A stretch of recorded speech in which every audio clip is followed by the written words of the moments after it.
Welcome to Sleepy Love Tales, soothing romance for a restful night. If these stories help you unwind, be sure to subscribe. For now, close your eyes and let's begin tonight's story. The Altitude of Desire. The sun over Avenger Field did not merely shine, it interrogated. It was a fierce white eye that turned the Texas horizon into a shimmering lake of quicksilver, a mirage of water that offered no cool relief to the women of the WASP. Lily Ace Thorne stood on the tarmac, the heat rising through the soles of her boots in a slow, relentless pulse that felt like the earth itself was feverish. Around her, the air was a thick industrial stew of scorched oil, high-octane gasoline, and the fine abrasive dust of the Llano Estacado, the grit that settled in the seams of her coveralls and the corners of her eyes, a constant reminder of the world's unyielding friction. The sound was a character in its own right, the rhythmic teeth-rattling thrum of radial engines. It was a sound that didn't just hit the ears, it occupied the bones. To Lily, it was the only heartbeat that mattered. Since the war had brought the roof down over the orderly, restrained life she had known in the East, she had learned to prefer the company of machines to the exhausting complexity of human feeling. The 86 Texan trainers sat in long silver rows like predatory birds waiting for the command to strike, their metal skins reflecting the glare with a brilliance that was almost violent. Lily checked her clipboard with a precision that bordered on the religious. She was 27, an age where her bloom had supposedly vanished early, or so the whispers in her hometown would have had it, the faded daughter of a bankrupt estate who had sacrificed her youth to a man who had ultimately found her altered and left her behind. Here, in the harsh, clarifying light of Sweetwater, that ghost was a thin, paper-like thing. She treated her body as an extension of the throttle, her heart as a valve that could be closed at will. She was no longer a woman of pining and restraint. She was a navigator of the mechanical. Captain Elias Vance watched her from the shadow of the operation shack, his own internal ghost sitting heavy on his shoulders like a shroud of lead. He was a man whose squadron had been erased from the sky over the Mediterranean, leaving him with a nihilistic conviction that beauty was merely a precursor to destruction. He was a man who saw the world through a lens of inevitable ash, seeking the fire of life but fearing the cold residue it left behind. He found the sight of Lily Thorne deeply offensive to his sense of order. She was too efficient, too composed, her face a mask of competence that ignored the tragedy of the age. He wanted to believe she was merely another simpering American chit with no soul, but her straight steel-grey gaze accused his cynicism. "Ms. Thorne," he called out, his voice a clear-cut English enunciation that felt out of place in the Texas dust. "The flight lines are being reorganized. You're listed for the night flight inspection of tail 402. Lily didn't look up from her clipboard. "Already on," hit Captain. "The canopy is sluggish." Elias stepped into the heat, the contrast between the rough wool of his uniform and the humid air creating a visceral discomfort. He followed her toward the plane, his eyes involuntarily tracing the slim, straight line of her back, a silhouette that reminded him of a young birch tree against an ancient whitewashed porch, a memory of a peace he no longer believed in. The sun dipped below the horizon, turning the Texas sky into a bruised palette of violet and deep industrial orange. The heat remained, trapped in the metal of the planes like a physical weight. Lily climbed onto the wing of the Texan, her movements practiced and devoid of grace, the grit of the day still clinging to her skin. "It's jammed," she muttered, her hands straining against the cold, grease-slicked metal of the cockpit canopy. Elias was beside her in an instant, his presence a sudden, warm pressure in the dark. "Allow me," he said, reaching past her. Their hands met on the metal track. It was intended to be a casual assistance, a moment of mechanical cooperation. But as Elias's palm brushed the bare skin of Lily's wrist, a jolt of static electricity, a sharp blue spark in the twilight, shattered the air between them. There was a shock of recognition that went beyond the physical. Lily gasped, her heart, that supposed machine, hammering a wild, syncopated rhythm against her ribs. For a moment, the deafening thrum of the engine seemed to fade into a profound, ancient melody that belonged to the blood and the marrow, not the sky. Elias did not pull away. His fingers tightened around the metal, his hand hovering agonizingly close to hers. In the half-light, his eyes were no longer troubled and brooding.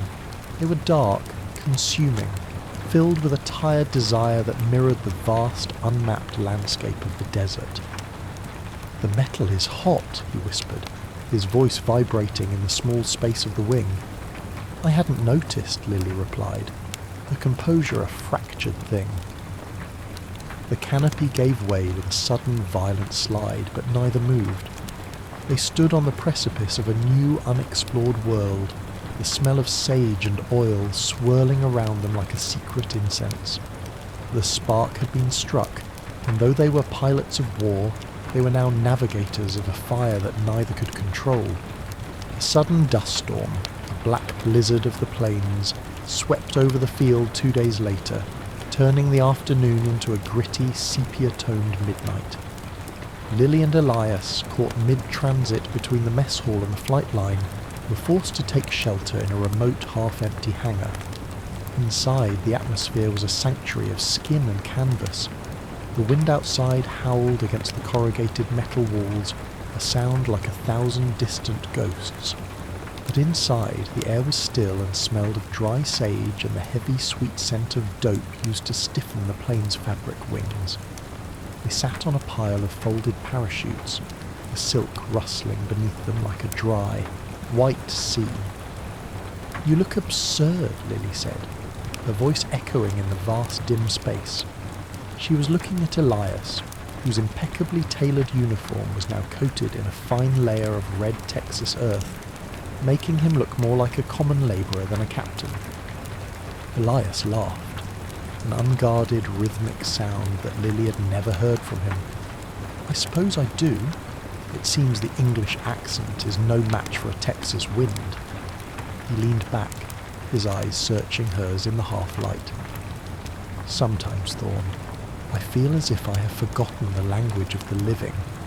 My world has been made of lists, of casualties, of the cold mathematics of flight. I look at this storm and I see only the end of things."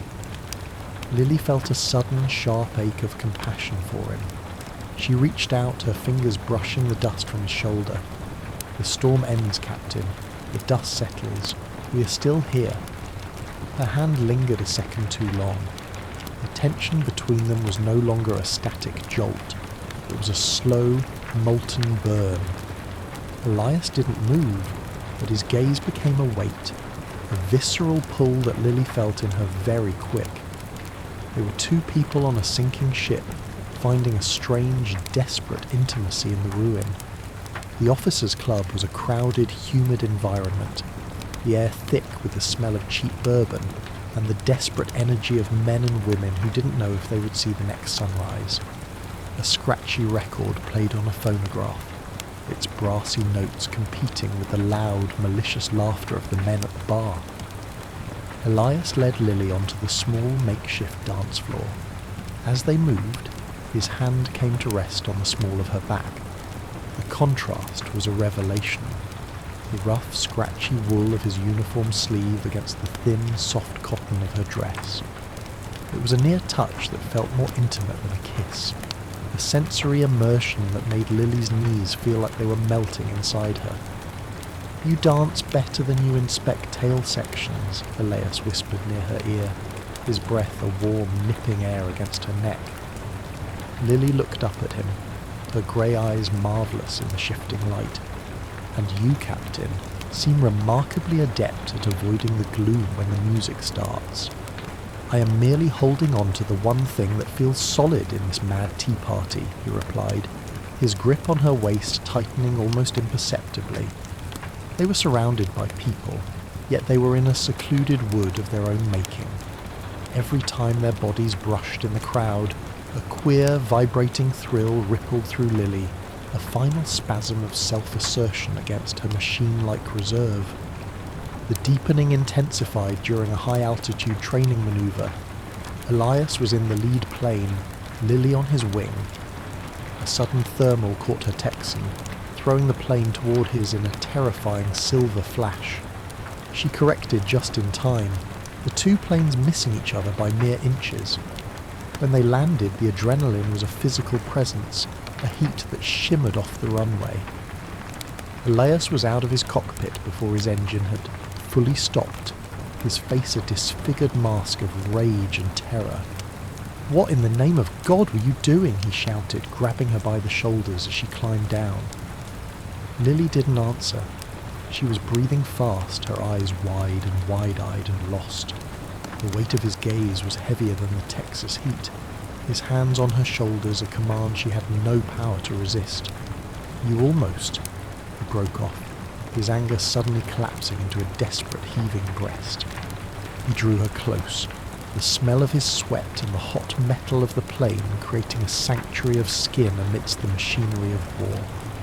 "Don't," she whispered, her voice a soft, mild thing. "I cannot help it," Elias replied, his eyes darkling with a passion that swept over him like a conflagration.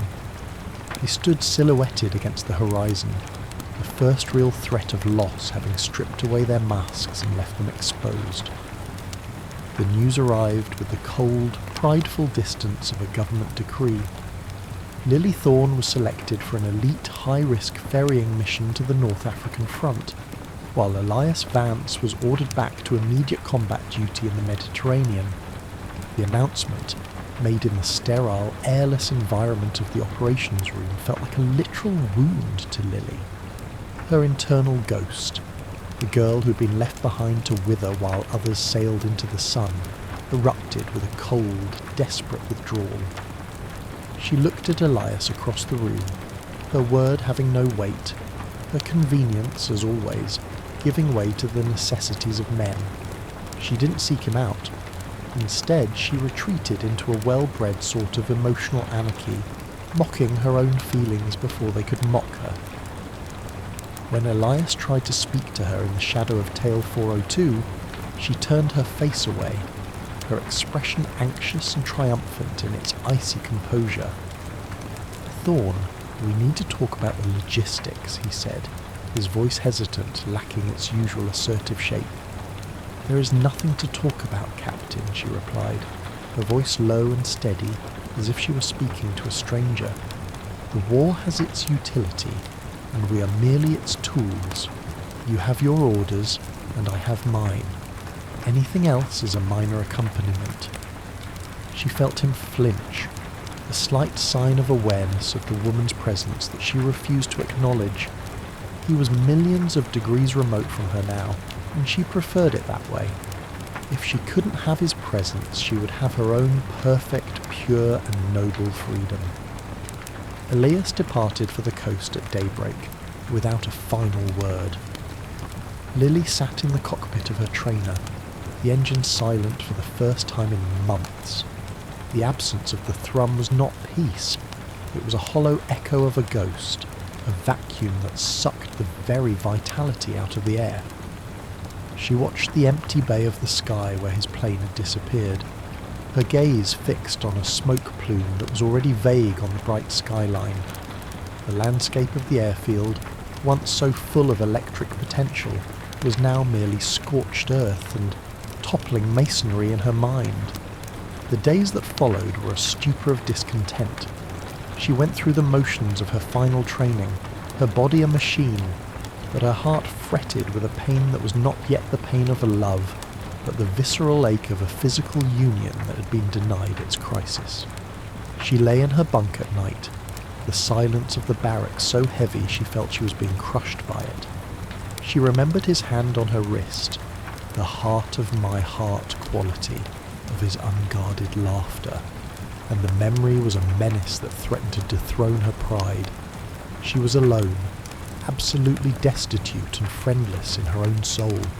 Her only kin a silver-winged bird that couldn't answer her. 2 days before her takeoff for the coast, Lily was stationed at a desolate waypoint airfield in New Mexico. It was a place of high, thin air and a silence that beetles o'er its base into the desert. She sat in the shadow of a B-17 bomber, its massive skeletal form a silent reproach to the fleeting patterns of human desire. The rift was a canyon between them now, broader and deeper than any ocean.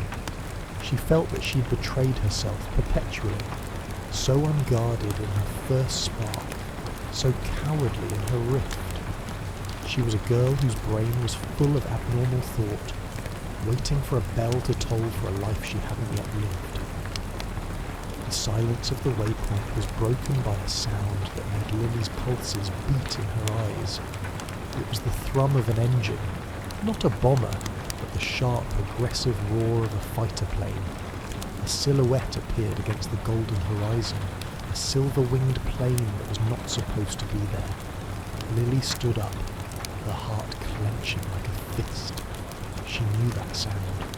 She knew that approach. It was a movement of the possible as possible, an actuality she hadn't dared to name.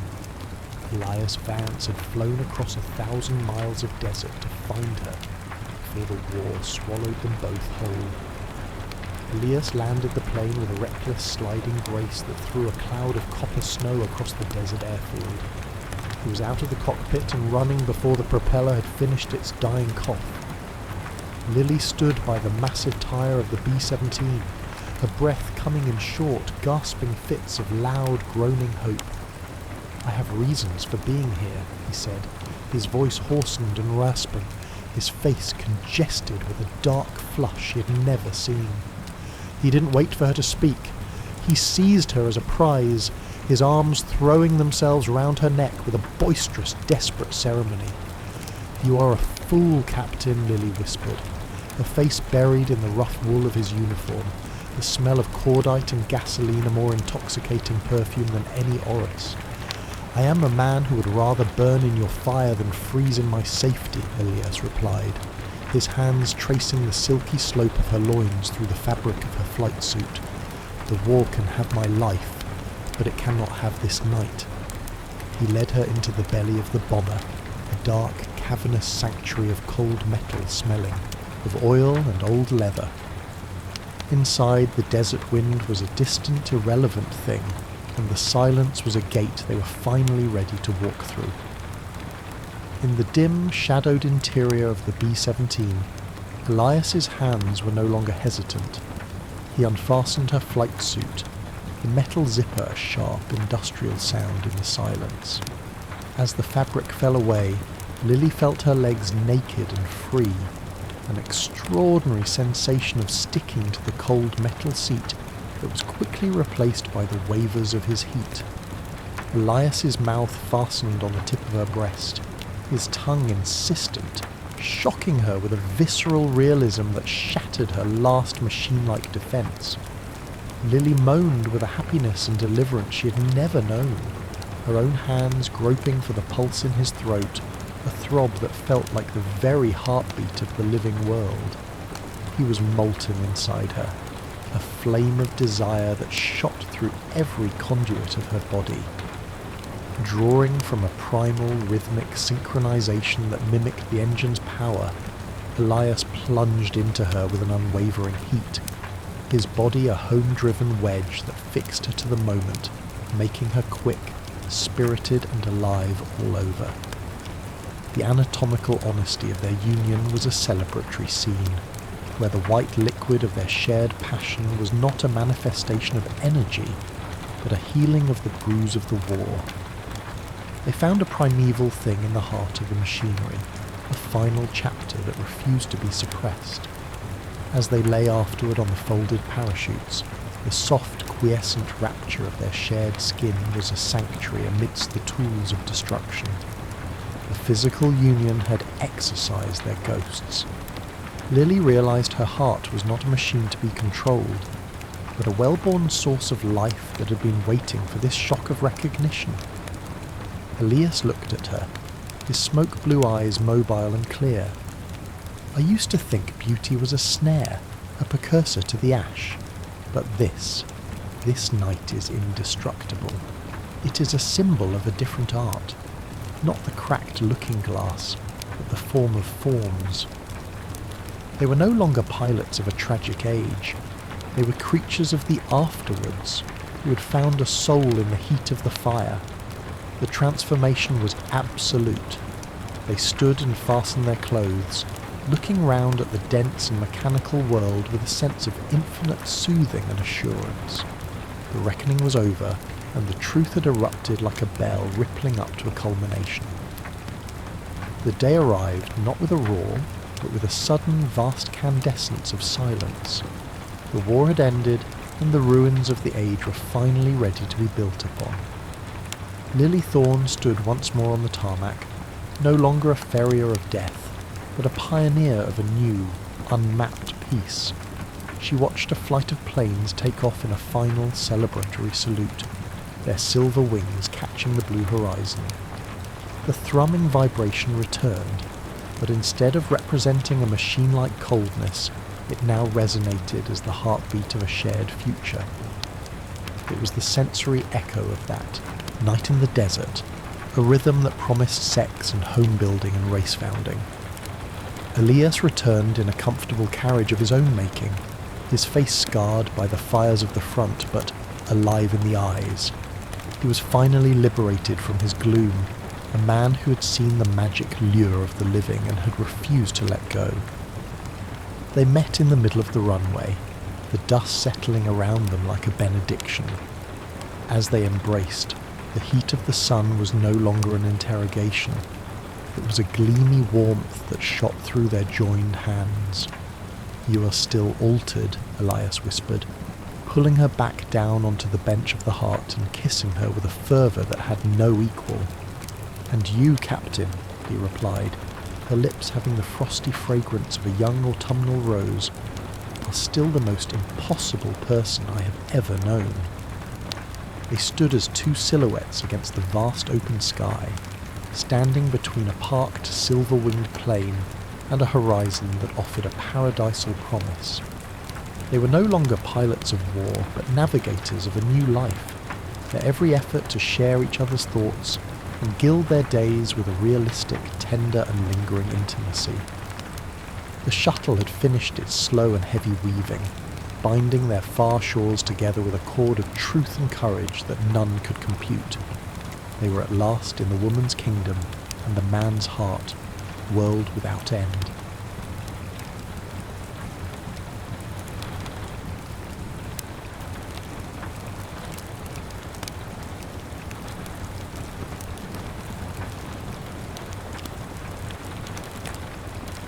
The Hollow of Whispers. The air in the Hollow of Whispers did not merely sit, it clung.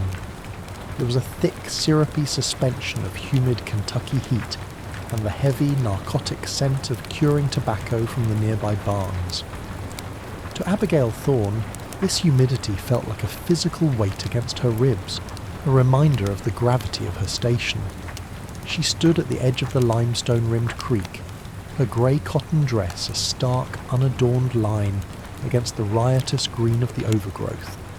To any observer, she was the very image of Quaker composure, a woman whose life was governed by the inner light and the profound stillness of her faith. Yet, beneath the starched linen of her bodice, Abigail's heart was a frozen thing. It had been cold since the morning they brought her brother Thomas home on a shutter, his chest torn open by a lead ball from an honour duel. She had looked at the blood on the floor and seen the vanity of all human aggression. To her, every raised hand, every glint of a bayonet was a stain upon the soul. She had committed herself to the quiet, believing that if she could simply move through the world without friction, she might remain unscarred. She knelt by the water, her fingers reaching for a patch of wild mint that grew in the shade of a jagged rock.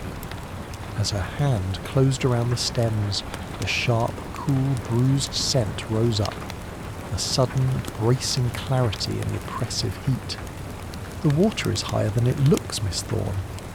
The voice was like a low vibration in the earth. Abigail did not start. She was too well schooled for that. But the mint stem snapped in her hand.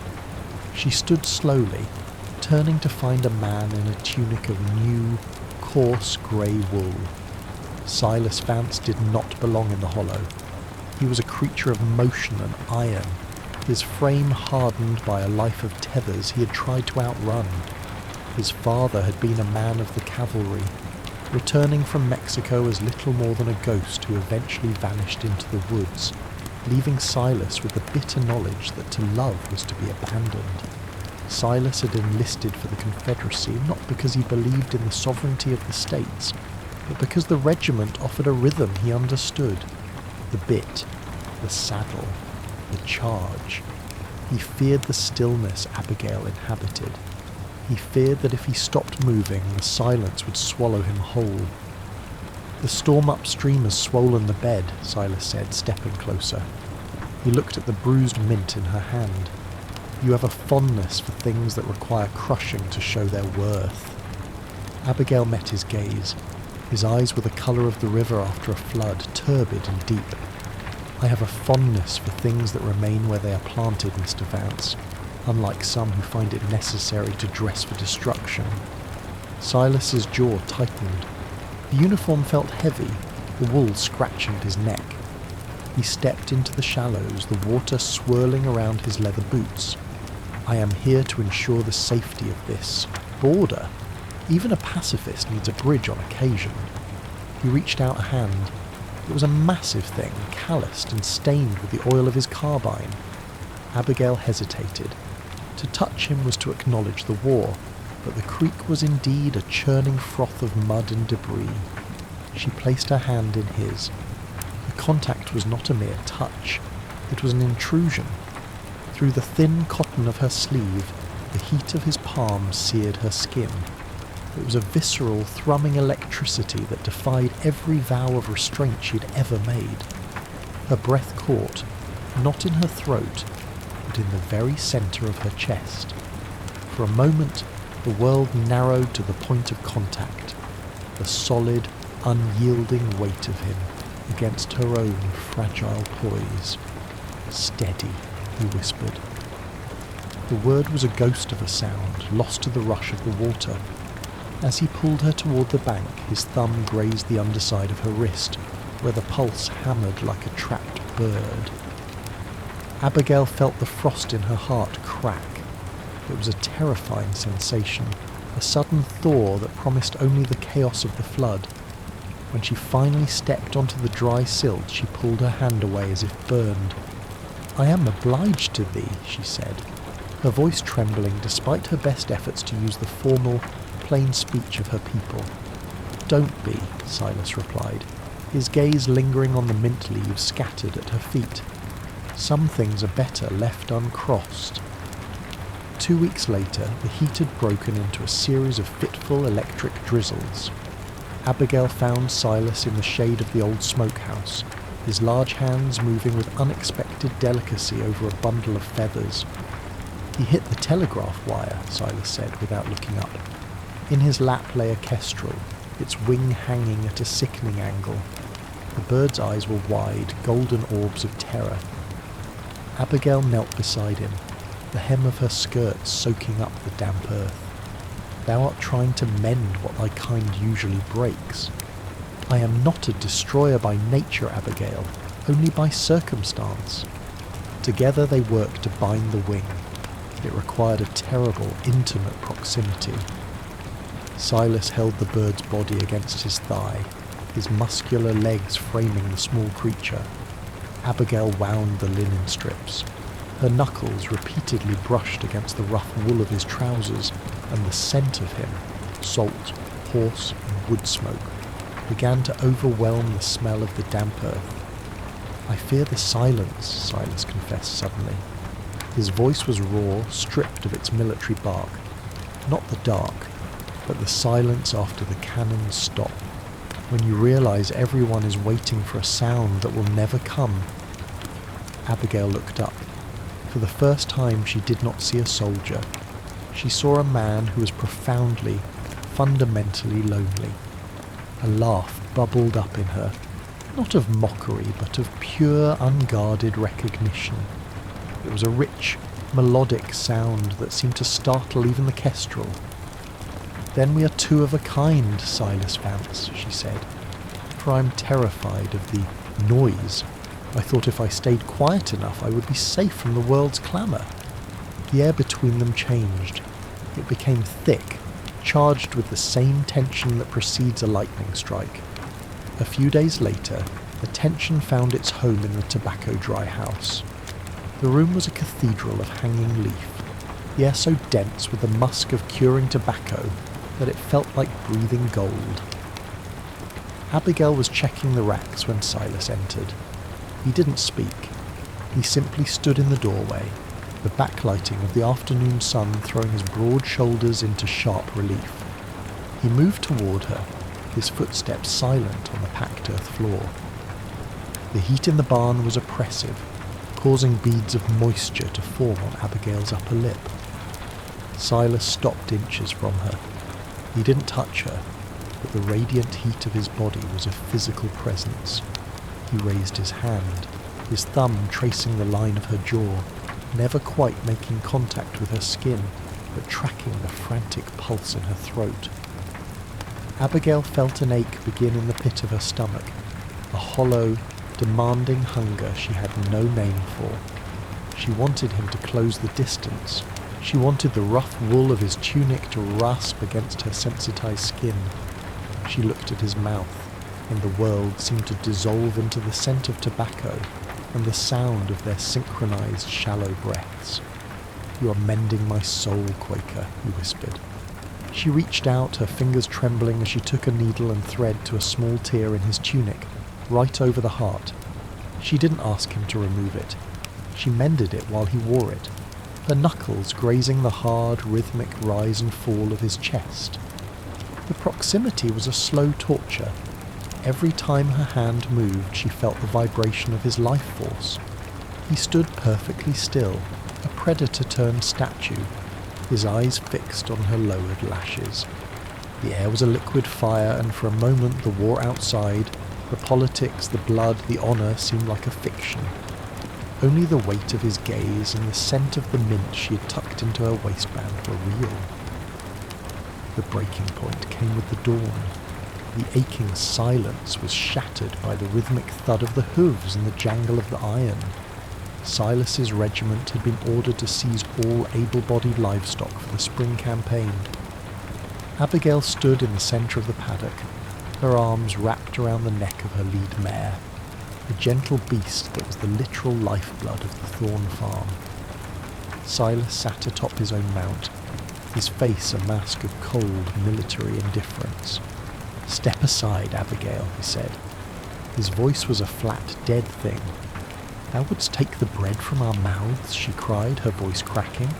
"Thou wouldst use these animals to carry men to their graves. It is an order. If I do not take them, the next man will be less gentle." He refused to look at her. He looked instead at the horizon, at the grey clouds gathering over the hills.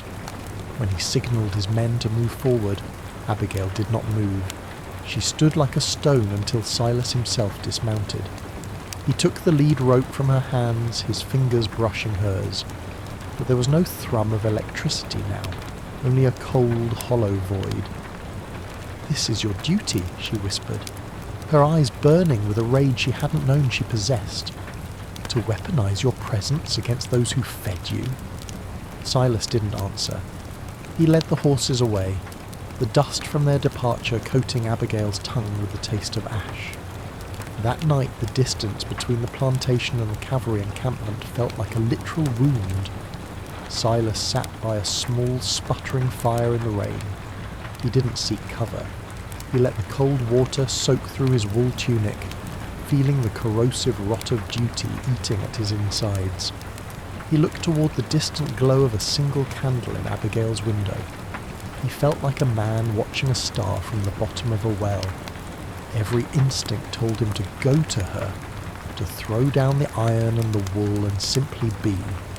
but the legacy of his father, the fear of being the one who leaves, kept him pinned to the mud. In the house, Abigail sat in the dark. The silence she had once cherished was now a predatory thing. She felt the absence of his heat as if she had lost a limb. She realized then that her frozen heart hadn't been protected. It had merely been waiting to be shattered. The pining was a physical ache, a rhythmic throb in her temples that matched the rain against the glass. On the eve of the regiment's departure for the front, Abigail found him. She did not come with the inner light or the plain speech. She came through the woods, her dress torn by briars, her hair escaping its pins. She found him near the limestone cave at the edge of the hollow. "Silas!" she screamed, the sound echoing off the rock. He turned, his face haggard in the moonlight.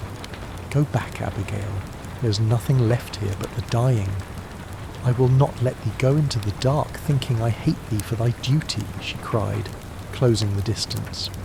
She struck his chest with her fists, not with the strength of a fighter, but with the desperation of a woman trying to wake a sleeper. "It is a waste. Thy life, this war, this pride. It is all a waste if thou dost not understand that I am alive, and thou art alive, and we are here," Silas snapped. The restraint he had cultivated for years disintegrated. He caught her wrists, pulling her flush against him. The collision was violent, a battle of breaths. He dragged her into the shadows of the limestone cave, the air inside cool and smelling of ancient earth and damp stone. He pressed her back against the jagged wall, his mouth finding hers with a hunger that was primal and absolute. There was no gentleness in this first encounter. It was an urgent, desperate possession. Silas's hands, rough and impatient, moved over the cotton of her bodice, the sound of tearing fabric loud in the small space. Abigail didn't shrink away. She met his intensity with a fervour that shocked them both. She wanted the weight of him. She wanted the reality of his skin against hers to drown out the memory of the horses and the guns. When his hands found the bare skin of her waist, she let out a low, guttural sound, a surrender that was also a victory. The texture of the cold stone against her back contrasted sharply with the molten heat of his body. Silas's movements were rhythmic and urgent, a defiance of the mortality that awaited him on the battlefield. He buried his face in the crook of her neck, his breath hot and ragged. "You are the only thing that is real," he groaned, his voice breaking against her skin. Their union was an earthy, visceral thing. Every touch was a declaration of sovereignty over their own bodies, a refusal to let the war dictate the terms of their existence. Abigail felt the frost within her entirely consumed by the fire he brought. She realized that fighting for this, for the heat of a living man, for the connection that transcended ideology, was the only righteous war she would ever know. Later, as the moon climbed higher, a second encounter unfolded, this one slower, more rhythmic, and filled with a devastating tenderness. The desperation had been replaced by a deep, resonant awareness. Silas moved with a deliberate grace, his eyes never leaving hers. He traced the lines of her body as if memorizing a map that would lead him home. The molten heat of their connection was no longer a fire that burned, but a tide that carried them both. In the quiet of the cave, the power dynamic shifted. Silas, the soldier, surrendered his strength to her vulnerability, and Abigail, the pacifist, found the courage to claim him as her own. "Come back," she whispered into the silence. "Do not let the silence be the end." "I will find my way to the mint," he promised, his forehead pressed against hers. 1865. The war had ended not with a flourish, but with a long, exhausting exhale. The Kentucky hills were scarred, the tobacco barns empty, and the air held the metallic tang of old blood and new iron. Abigail was in the hollow, kneeling among the herbs. She was older, the lines around her eyes speaking of a woman who had survived the smoke of the past. She was gathering sage and thyme when the sound of a limping footstep on the limestone reached her. She didn't look up immediately. She couldn't. Her heart, once frozen, then melted, was now a fragile thing held together by hope. Then, the scent rose. A foot stepped on a patch of wild mint. The aroma wasn't the bruised, sharp scent of their first meeting. It was bright, revitalizing, and incredibly strong. It was the scent of a thing that had been crushed and had returned with twice the vigour. Abigail stood. Silas Vance stood at the edge of the creek. He was thinner, a jagged scar running from his temple to his jaw, and he leaned heavily on a hickory cane. The grey wool tunic was gone, replaced by a threadbare linen shirt that hung loose on his frame. But his eyes, those turbid, river-coloured eyes, were clear. He wasn't a soldier anymore. He was a man who had walked through the fire and found his way to the water. "I heard the silence," he said, his voice a ghost of its former self, "and I followed the scent of the mint." Abigail didn't speak.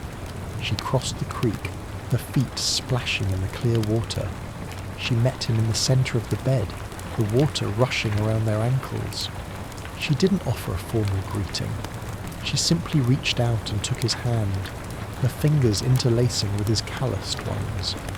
Behind them, the tobacco fields, once the source of their conflict and the scent of their longing, were being cleared. They weren't being replanted with the narcotic leaf of the past. Men were tilling the soil for corn. It was a shift from the smoke of the past to the sustenance of the future. Silas pulled her close, his cane clicking against the limestone. They pressed their foreheads together, the humid Kentucky air finally feeling like a blessing rather than a burden. "The war is over, Abigail," he whispered. "The war is over," she agreed. The final tableau was one of profound, lingering peace. The cinematic focus narrowed to their entwined hands. Silas's cavalry ring was long gone, traded perhaps for bread or passage. In its place was the simple, permanent weight of her touch. They stood in the hollow of whispers, but the whispers were no longer of ghosts or duty. They were the sounds of the water, the wind in the corn, and the steady rhythmic beat of two hearts that had survived the incineration. In the quiet, as the sun began to set, they shared a moment of tender, realistic intimacy. A simple kiss that tasted of salt, mint, and the incredible hard-won promise of tomorrow.